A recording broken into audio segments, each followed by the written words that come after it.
Good morning. Ciao, everybody. What a deadline day it was. Not so much for certain leagues, like the Serie A, but there was plenty of action on a global European scale, as you expect at the end of a January transfer window, most notably in the Premier League, the EPL, which is a borderline glorified Super League anyway. Enzo Fernandez breaking Portuguese records all over the place, around about the 120 million mark to Chelsea. I said it in a previous video, I'll say it again. What's going on at Chelsea that's fair? What's going on that separates them from the rest? Why are they allowed to be this exuberant in the market? What a market for them. In the other direction, from the midfield point of view, they've actually sent Jorginho to London, to Arsenal, for 12 million euros. Even though he's only got 6 months left on his contract, I actually think that's a pretty good deal for Arsenal. I know they had their minds set on Cancelo, who's going to stay at Brighton for this particular market, but I think Arsenal, top of the league, needing a little bit of depth, needing a little bit of tempo control. I think Jorginho is a quality signing for 12 million. Sticking on Chelsea though, what about that Hakim Ziyech trouble for Paris and Chelsea? Now apparently, and it's been confirmed, Hakim Ziyech went all the way to Paris, sat in a lobby, ready to go. Chelsea didn't file paperwork, and that was the last of that. Man was stranded, and now he has got to go back to London, where he probably won't be in the first team. Anywhere near it, actually. Couple of low-key transfers in the Premier League. Keylor Navas is now a Red, not Liverpool, not Man United, Nottingham Forest.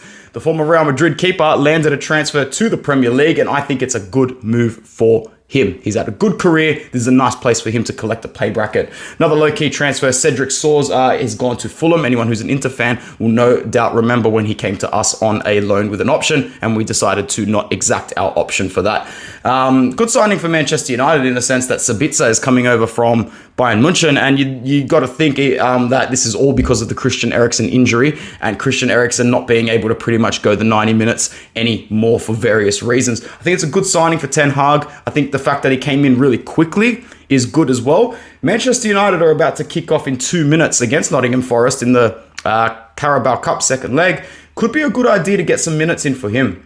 Nottingham Forest also signed Jonjo Shelvey. Now, I must be missing something here, because if I was Shelvey, wouldn't you stay at Newcastle maybe for just that extra 6 months? What a season they're having. They're in the top 4 and they're in a League Cup final. Oh, well, fair play to him. Fair play to him. If he's able to put his personal ego and accolades aside to help out another club, no worries there.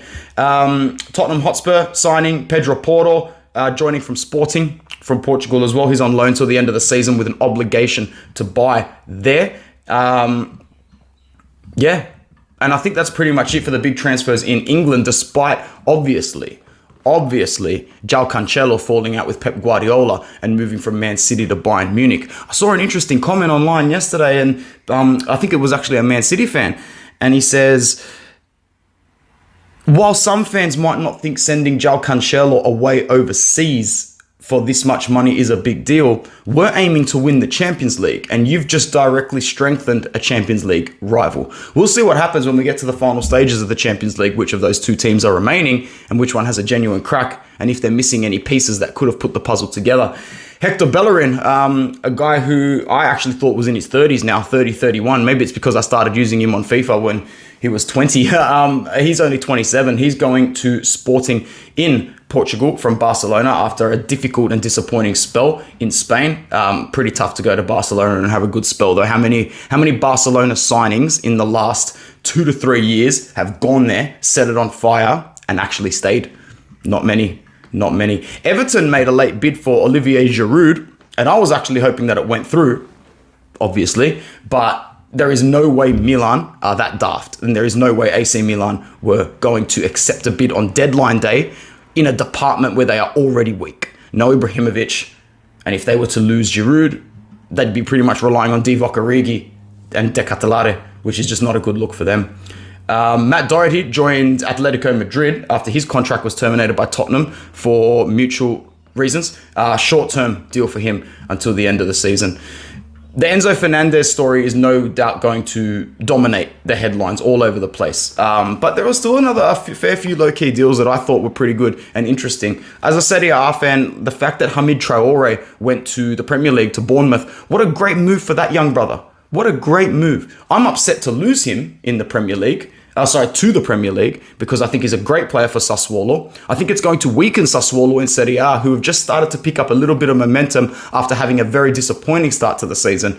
Remember, Sassuolo are a team that lost most of their best players in the last 2 to 3 seasons in Manuel Locatelli, Gianluca Scamacca, Giacomo Raspadori, and now Hamid Traore as well. But if you're a club like Sassuolo and someone knocks on your door with a bag of 30 million euros, it's not even a question. You have to ask your friends, your superiors, your boss. You take the bag, you go. Sassuolo, 30 mil in the bank. Very, very good for them. I don't think I've actually missed anything that I wanted to report on. There's obviously the whole Milan Skriniar debacle from Inter to PSG, but please check out our Inter Worldwide platform for all the non-biased, biased, objective, subjective, and emotional whinging reactions from yours truly. If that's pretty much it, then we don't need to go through anything else. I saw that Torgan Hazard signed for PSV. I'll keep a close eye on anything he does, because I do like the Dutch league and I do love Holland in general. Thank you very much for stopping by Football Worldwide today. I hope you enjoyed the video. If you are new to the channel, please subscribe and I'll be back sometime soon. My name is Anthony. Have a lovely day. Be nice to one another. Ciao.